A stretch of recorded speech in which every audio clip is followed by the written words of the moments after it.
अस्सलाम वालेकुम। वालेकुम सलाम।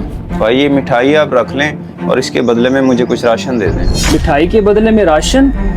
मुझे कुछ समझ नहीं आई आपकी बात। भाई दरअसल मेरे घर में मेहमान आए थे और ये महंगी मिठाई मुझे दे गए हैं। तो बच्चे मेरे वैसे नहीं खाते मिठाई, तो मैंने सोचा क्यों ना ये दे के इसके बदले में राशन ले लूं। भाई आपकी सब बातें ठीक, लेकिन ये मिठाई मेरे किस काम की? भाई कम से कम ये 2000 की मिठाई है।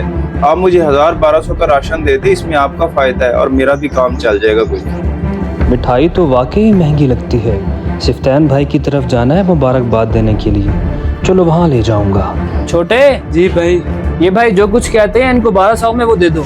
जी भाई, क्या चाहिए आपको? भाई ऐसा करें कि 2 किलो आटा दे दें और आधा किलो घी दे दें, आधा किलो चावल दे दें, एक पत्ती का डब्बा दे दें और चीनी दे दें। ठीक है भाई, देता हूँ अभी।